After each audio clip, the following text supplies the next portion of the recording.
Hello, everybody. Welcome to the Center for Spiritual Living Pleasant Valley Thursday night uplift. We're so glad to have you here. I'm Reverend Lynn Chaplin-Noe, and I'm here to give you your uplifting moment tonight. And so, well, enough about me. Let's talk about you. Do you have goals? And have you got a vision? So, are they manifesting in your life? Huh? What's stopping you? What's stopping you from manifesting those visions in your life? Now, before we get started, I want you to take out, like you did when you were a kid, a number 2 pencil and a piece of paper, because there's some stuff you're going to want to write down. There's some boffo stuff, and I want you to take notes if you can. We have a comment section down there. I think you do. And if you do, you can jot something down there. It's kind of hard for me to read it, but at least take some notes tonight. Will you do that? Okay, so I have a question. Your first question is, did you ever have something show up in your life, something so fabulous, so incredible, you were thrilled to have it manifest in your life, and then after this wonderful thing happened, you said to yourself, I didn't even know I wanted that. Okay, so I have a story about that. So remind me later. I owe you a story. Will you remind me? Okay. The second question is, do you know anybody, do you have anyone in your life who's a magnificent manifester, a marvelous manifester, someone who has goals and they manifest and everything they want to do happens, they achieve their goals, they achieve their heart's desires. So do you know anyone in your life like this? And if it's more than one person, jot it down on your piece of paper with your number 2 pencil. And also let me know if these people, if it's more than one person, if they have something in common and what some of their qualities are. And I really think about this and jot it all down for you. This is for you. This is for you tonight. And so I love Tony Robbins. And Tony Robbins wants you to set goals, but he wants them to be, what does he call them? Smart goals. Smart goals. So with these smart goals, you have to have a massive action plan, and you have to be specific, and your goals have to be measurable, and they have to be realistic, and they have to have a time frame. Massive action plan. And I love him, and he's a master at manifesting. Obviously, he's one of our greatest motivators on the planet. But who are these wonderful people in your life who are marvelously manifesting? And do they have a massive action plan? There's my dog Watson. Her massive action plan is to go to the window and bark at everybody who walks by. So do these people in your life who are marvelous manifestors have a massive action plan? They have a time frame, smart goals, smart plan based in reality? Maybe you don't know. I'm an entrepreneur. I have my own business, and of course it came from a vision. And once I had this marvelous vision, which just hit me like a lightning bolt, and it just, everything about it just was there. But once this lightning bolt lost its luster, I had to do my due diligence. So I did my doing. I got a master plan as well as I could. I did all of the doing things. I did a lot of work to make this thing be licenses and business plans and all that stuff, that doing stuff. And I had a business.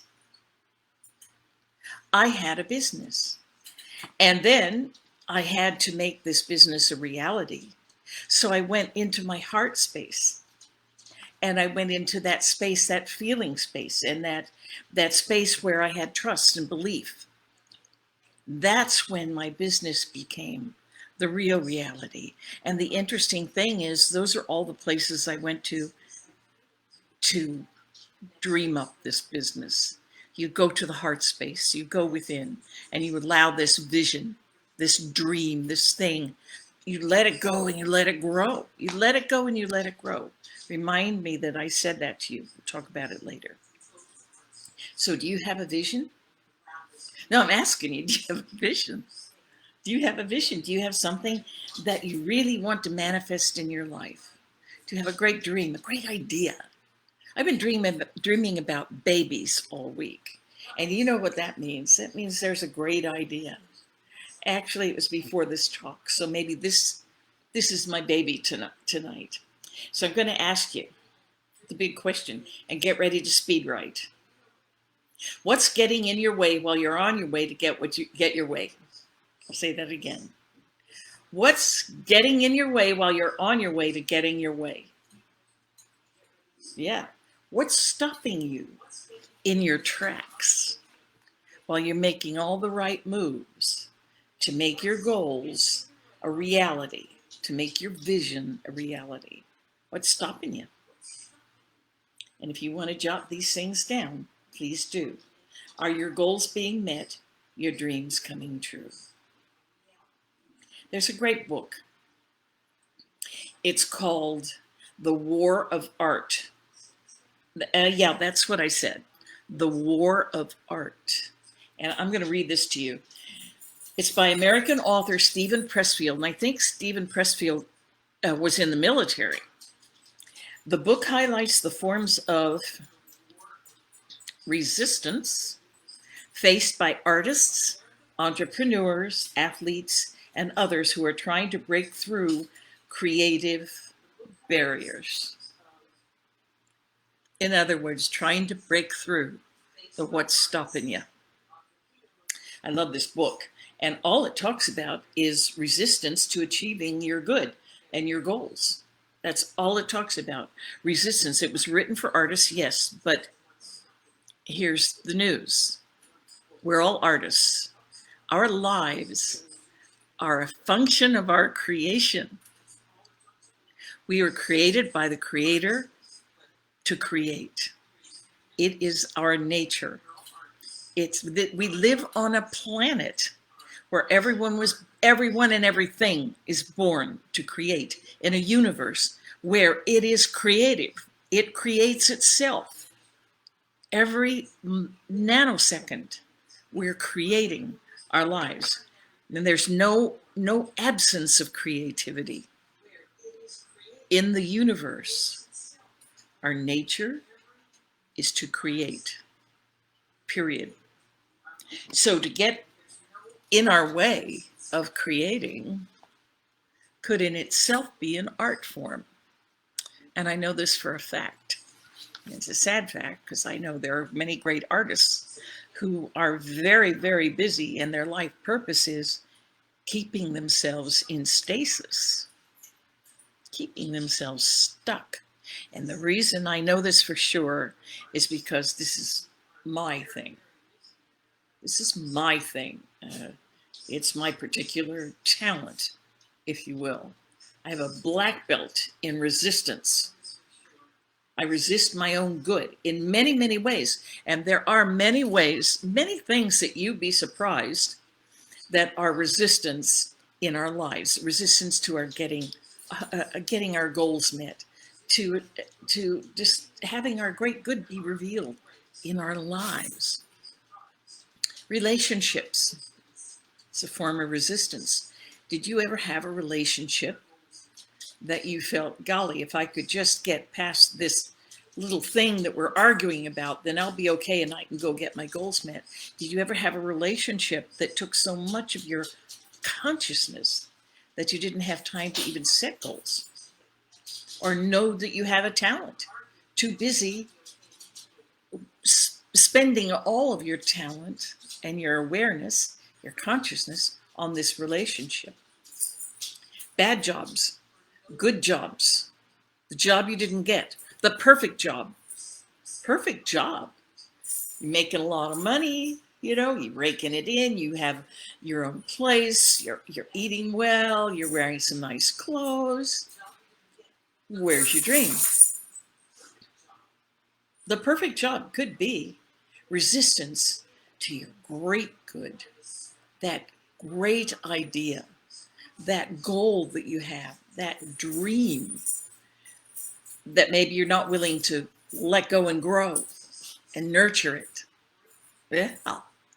Other ways of resistance. Oh, family crisis. Big one. The lives of our children that we could never, ever, ever be able to do anything about. Trust me, you can't do anything about your kids. That's resistance. I'd like to follow that goal. I'd like to follow that dream and nurture it. I'd like to let it go and grow. But I've got, family, kids, illness, big one. And that too can be, and I'm not going, don't mail me complaints, but it can be a function of your creation, can't it? We're creative. We were created by a creator to create. And we can create that. I bet you could add a few too, couldn't you? The things that you use so justifiably. I got the family. Come on.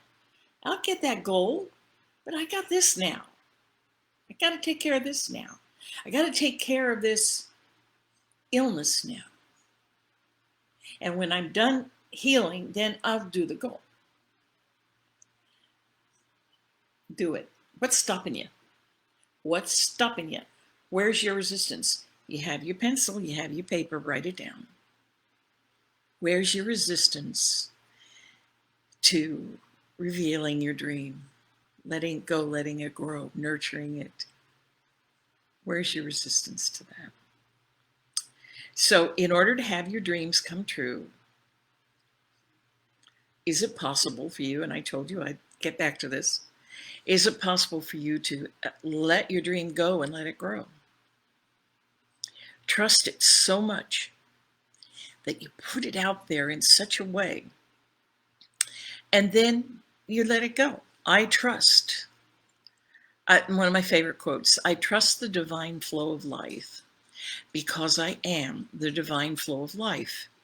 So trust this dream. This dream came from where? Where did it come from? It came from you. You. You. You are the magic elixir. You had the dream. You loved the dream. Held on to it so tight. That's my dream. I love that dream. Look at this. Let it go. Let it grow. Nurture that dream. And then let it go and let it grow. Like you would your kids, whose lives you can't do anything about. Yeah, I said that. So, resistance is a great motivator. And let me ask you something right now. Look at me. Focus. Do not think about elephants. Do not think about elephants.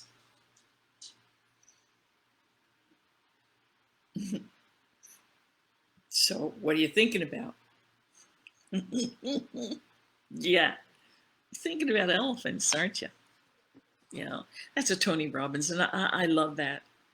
Did your desire to comply with the need to maintain your resolve to not think about elephants result in you thinking about elephants?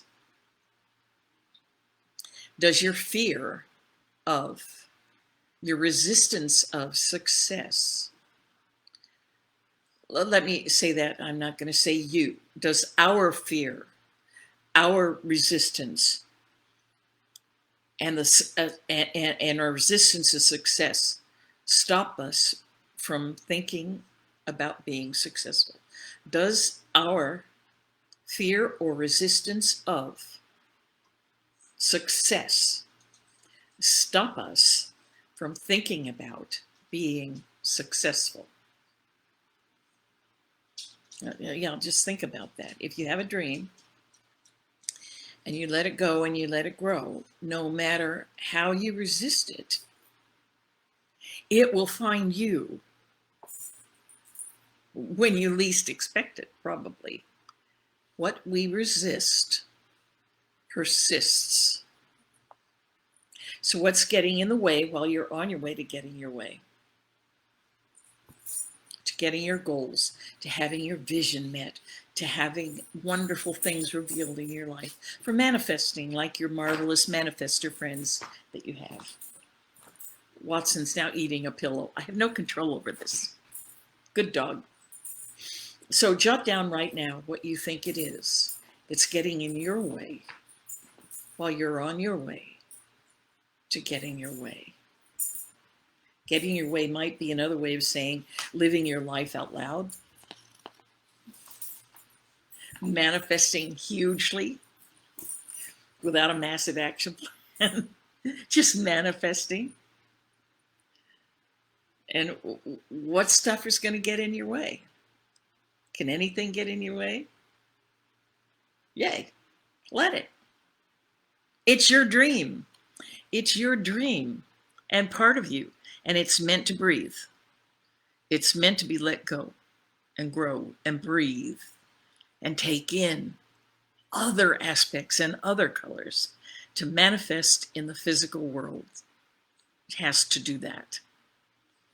Part of our treatments, when we do our spiritual mind treatments, part of our treatments, release and let go. So I have a story for you. You didn't remind me that I owed you a story. I'm going to give you the story anyway. This is a story about having something manifest in your life that you didn't even know you wanted. Okay? So I live in Ventura, and in Ventura we have 4 harbors. And I was driving home on Harbor Boulevard, and I went past all 4 harbors. And right before I crossed Victoria to get to my house, I passed the last harbor. And so I'm driving along, and I love the harbors. I love all of them. So I'm driving along, and I look to my right, and there's a tiki hut floating down the harbor. Yeah, a tiki hut floating down the harbor. I said to myself, when something like that happens, this is my habit. I don't know if you do this. I said, that's for me. That's for me. A tiki hut floating down the harbor. So I drive home. I'm only 2 minutes away from the harbor. And I get home and I take out my phone. I check my messages. Oh, no, it was the landline. Yes, we have a landline. We're so old, we have a landline. So I check my messages on the landline. And one of the messages was from a girlfriend of mine, a woman that I'm in a couple of organizations with. And her message was, "Hi, Lynn, this is Jamie. Charles and I have decided to get married. We're so excited. And we also decided that you're the only person in the world that we want to marry us. And so I want you to get back to me. But before you get back to me, I want you to know that it's going to be an unusual wedding, and it's going to be on a tiki hut floating down the harbor." Yeah, on a tiki hut floating down the harbor. So I called her, of course, and I said, of course I'll do it. I would love to do it. And I did it. And doing that wedding, we got very creative. We didn't do it on the tiki hut after all. They couldn't get it. A friend of theirs owned it and they couldn't get it. I wrote for them this amazing wedding, the fairy tale wedding. And long story short, that wedding has created for me a new way. I've been a minister for years and years and years, and I have married people and I've done celebrations of life for people as a minister. I've never done them like this, and they're so imaginative and so delightful and so happy. And here's the thing, I was prepared. I had done my due diligence. I studied, I became a practitioner, I became a minister, I did all my due diligence. But when the time came, I didn't realize that my strongest desire, I had no awareness in my consciousness that I wanted to do outrageous weddings for people, have fun and laugh. And it manifested without my knowing it. I got off that phone call when I spoke to my friend and said, well, yeah, of course I'll do it. And I got off that phone call and I turned around to Buzz, my husband, and I said, I didn't even know I wanted that. That was a demonstration is a tiki hut floating down the harbor. And funny weddings and looking at all of that and saying, this is for me. Do that. When you see something wonderful, something beautiful, a way of saying thank you is to say, this is for me, and then let the universe decide. Within you, there's something that wants to express itself, that has not goals, maybe you could call them goals, but this is spirit within you that, of course, wants to express itself and wants to have a good time and wants to create because it knows its nature is to create. And this wonderful spirit within you is not going to give up. Whether you know it or not, whether you know you want to give weddings on a tiki hut floating down the harbor, or whether you know that you want to be Tony Robbins and change lives, or you know that you want to be a minister. What do you want? What are your goals? You don't have to think about those goals that are within, deep within.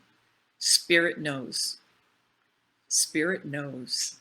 And trust me, it's going to wake you up someday and you're going to say, oh, I didn't know I wanted that. But you got it because Spirit knows. So that spark within, that spark within me, that spark within you, it's going to come and get you.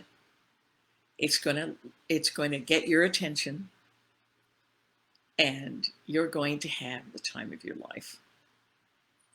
So what's stopping you? This is a good question, isn't it? So I've talked a lot. Of course, I love to talk a lot. And I trust there is a spark within you. I trust that Spirit is knocking, nudging you right now. And you can say this, affirm this. There is something within me that knows exactly what I need to do, when I need to do it, how I'm going to do it, and it's fantastic. I'm a marvelous manifester. I let go, I let my dreams go, and I let them grow. And it all comes back to me, manyfold. Okay, so what's stopping you? That's the big question. Now take your number 2 pencil and put it down and look at your paper and look at all the notes that I know you took and have a wonderful, wonderful life. I love you, all of you, each and every one of you, and so begins the lesson. See you later. Hey, I'll see you Sunday at Center for Spiritual Living, Pleasant Valley, on Facebook Live at 10:30 a.m. And I know that Reverend Pam and our lead practitioner, Pamela Bailey, are going to have a wonderful discussion. I'll be there with Buzz. There'll be good music, so come and join us. I'll see you Sunday. I love you. What's stopping you?